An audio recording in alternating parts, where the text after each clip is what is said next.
Predpokladám, že každý z vás sa v živote stretol s tým, že sa mu pokazila myška. Či už vám prestalo fungovať koliesko, tlačítko, alebo proste prestalo fungovať úplne. Mne sa to stalo s touto Aerox 5 Wireless. Prestalo mi fungovať koliesko. A v dnešnom videu ju ideme skúsiť rozobrať a opraviť. Toto video nie je nutne, že tutoriál, že ako to robiť, lebo ideme experimentovať, hej, ale proste ak sa vám stalo minimálne pri SteelSeries myškách, že sa vám takto pokazilo koliesko a už nemáte záruku, tak možno práve toto video a ten postup, ktorý budeme aplikovať, vám pomôže. Možno áno, možno nie. Zároveň toto video je dôkazom, že aj značka ako SteelSeries nie je bezchybná, lebo proste každá myš sa vám môže, každá elektronika reálne sa vám môže pokaziť, niekde akokoľvek dobrá, hej? Ale aj napriek tomu, že sa mi pokazilo koliesko, aj tak by som si ju kúpil znova a znova ju používal, hej? Predtým, než sa ale pustíme do rozobrania myšky a verte mi, že bude to akože zaujímavá zábava, tak mám pre vás infošku od Vidadu, čo je partner network pre všetkých tvorcov, či už Instagram, YouTube alebo takto. Vidadu totiž to spustilo YouTube výzvu, čiže každý YouTuber, reálne každý človek, čo robí videá na YouTube, sa môže zapojiť a jedná sa o to, že ak sa zapojíte a Vidadu si vás vyberie, tak proste dostanete krásny VIP treatment od Vidadu, že prejdú si váš kanál, poriešia s vami, že čo zlepší na vašich videách, ako robiť miniatúry, proste všetko také know-how, ktoré potrebujete vedieť ako youtuber, tak Vidadu si to s vami individuálne prejde a jednoducho môžete si kvalitne zlepšiť vašu tvorbu. Je jedno, či máte 1000 odberateľov, 10 000 alebo 100 000 alebo kľudne aj milión. Ak sa chcete zapojiť, tak jediné, čo stačí urobiť je, že idete na Vidadu Discord, tam si nájdete runku, kde nájdete ďalšie infošky, vyplníte dotazník a ak si vás Vidadu vyberie, tak dostanete proste plný know-how package od nich, že naučíte sa a dozviete sa, ako zlepšiť vašu tvorbu na YouTube. My sa ale teraz už poďme pozrieť na myšku. Takže ako som spomínal, náš pacient je Aerox 5 Wireless a ukážeme si, že ako vlastne na nej blbne koliesko. Hej, normálne ju zapnem, v počítači mám prichnutý dongle, čiže tu som si otvoril, že tu máme číslo pi, hej, a môžete vidieť, ako idem teraz scrollovať kolieskom, tak vidíte, že raz za čas, a teraz sa to zaseklo, aj teraz, hej, vidíte? Pozrite, keď pôjdem pomalinky po jednom zube,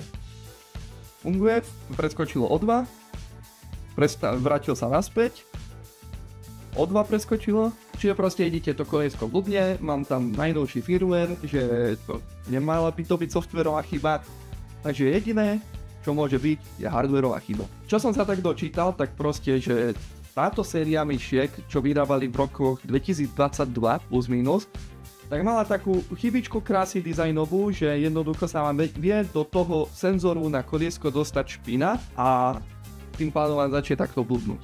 Takže my ideme urobiť to, že tu myš ideme odobrať. Čiže ja som si tu nachystal svoju legendárnu opraviť to sadu. Prvé, čo musíme urobiť, je, že dostaneme tieto surfy dole. Dúfam, že moje nechty mi na to budú stačiť.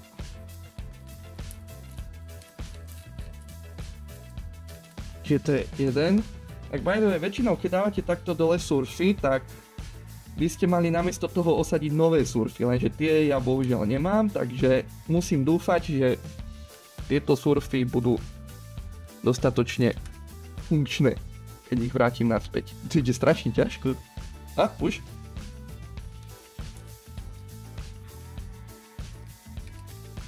A oni mali tiež, myslím, inak tie teflonové surfy. Čiže môžeme vidieť, ako sme to dali dole, sa nám odkryli 4 torxové šrouby. To by mohla byť nejaká štvorka. Torx? No, presne štvorka. Výborne. Takže tieto 4 šrouby musíte dať von. V podstate všetky 4 sú rovnaké, takže sa nemusíte bať, že si dopletíte šrouby. 4. Tak a teraz skúsime to možno s tým. Toto som trošku dotrbal, že som si nezohnal túly na toto. Tento žltý difúzor, keď ho aj zničím, tak som aj zničil inak. A že tento mi nebude chýbať aspoň. Čiže on začal... No, tam niekde. Oh yeah! A? To je ono. Dobre, Easy peasy. povolilo to.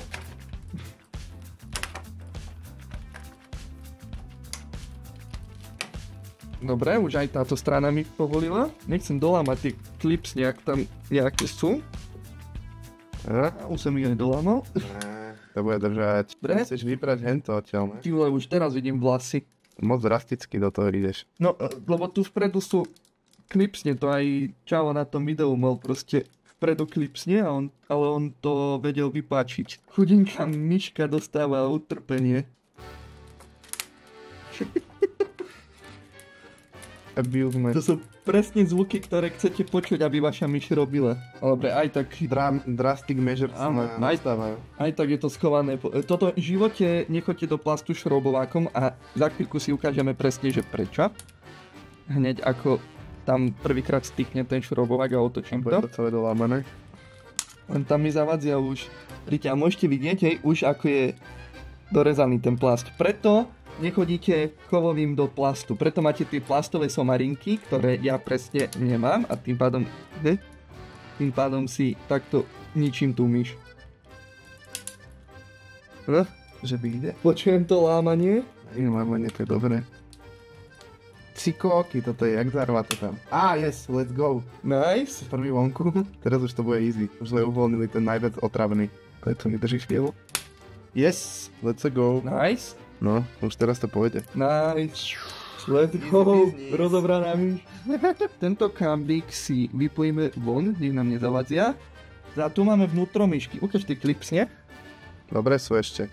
A prežili. No a môžete vidieť, už tuto je nejaký bordel, hej, okolo kolieska. Čiže to ide takto von. A tuto je vlastne, tuto je náš problematický toto je senzor na koliesko vašej myšky, hej. A ako to proste točíte, tak sa tam môže dostať špina, aj tam vidím nejakú špinu.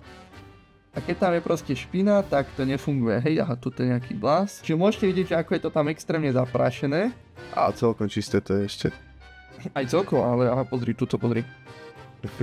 Na to, že tá myš je dierkovaná, tak celkom nice. No, naše riešenie na tento problém je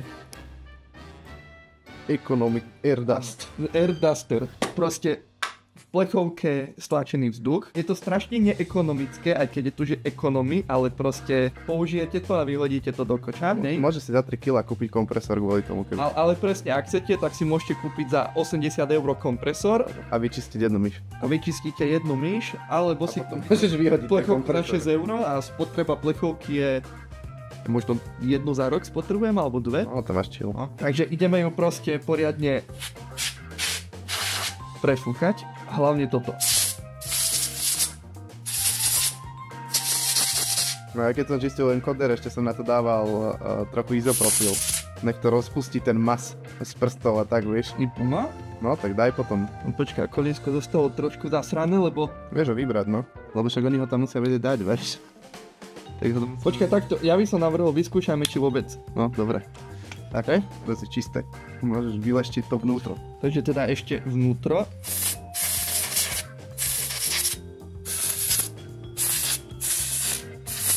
Dobre, teraz mám návrh, že vyskúšame, či to funguje.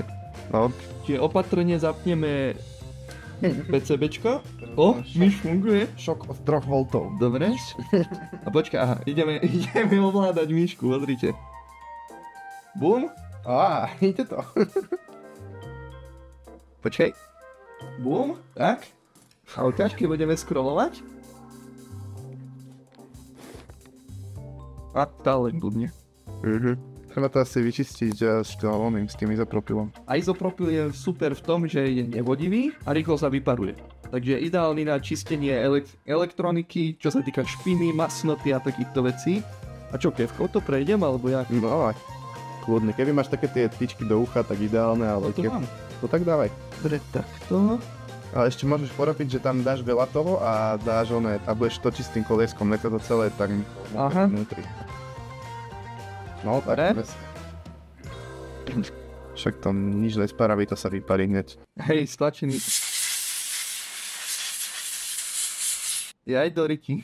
Čo? Sa mi na toto dostala IPA a to lepidlo ide dole. Takže druhý pokus. Svieti. To je pozitívne. Ideme scrollovať, hej, idem dole.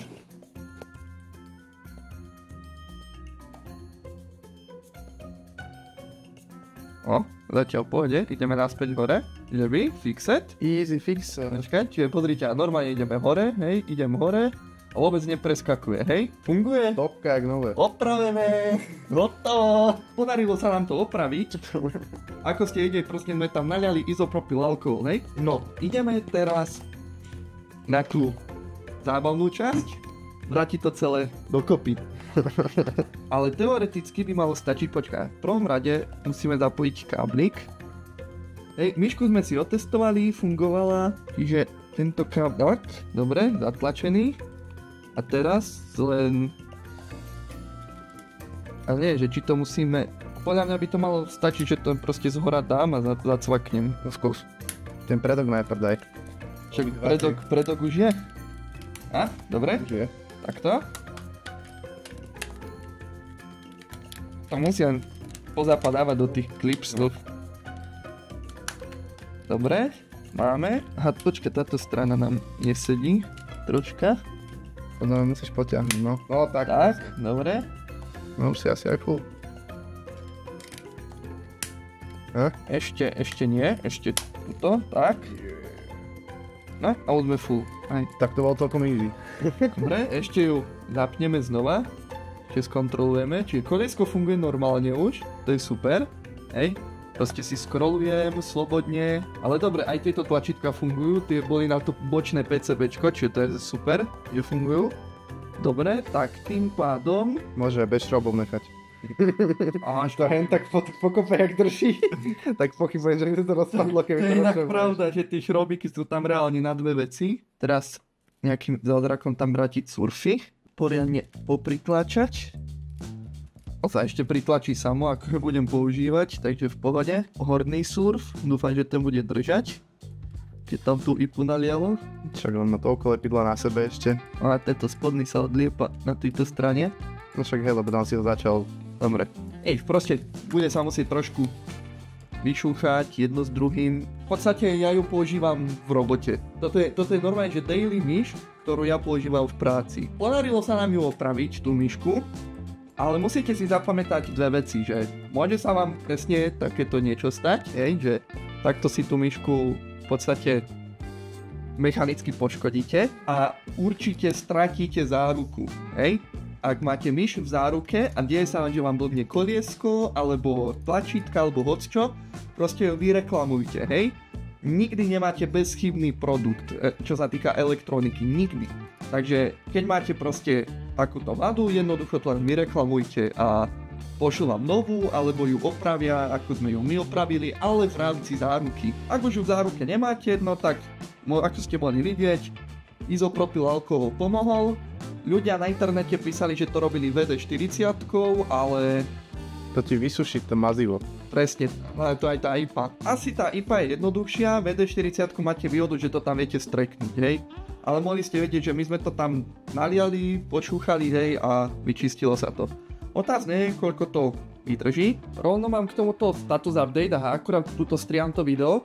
A reálne, že keď sme opravili tú myšku, ja som odišiel na 2 hodiny preč, vrátil som sa a zas to koliesko blblo. Takže som to vyriešil drastickou metódou, že zas som tú myšku rozobral, strekol tam VD40, potom tam nalial izopropyl alkohol, nechal to vysušiť a keď som to celé zložil dokopy, tak teraz myšku používam a zatiaľ funguje bez problémov. Ja ju mám v pláne pravidelne používať v robote, čiže ak by mi náhodou zblbla, tak by som dal k tomuto update na Instagram. Čiže keď tak určite mi daj follow na Instagram a tam sa môžeš dozvedieť, že či tá myška funguje, či sa mi po týždni pokazí, po mesiaci, alebo zistíme, že proste už funguje bez problému. A poďme sa teda vrátiť naspäť k videu. Takže ja vám ďakujem, že ste si pozreli toto video, ďakujem Šimonovi, že mi tiež s tým pomohol, že kameroval. Nájdete ho dole v popise, robí FPVčkové srandy, takže ak vás zaujíma, že a lietanie s dronmi, srandy, tak jo pozrite. A my sa vidíme pri ďalšom videjku. Čaute.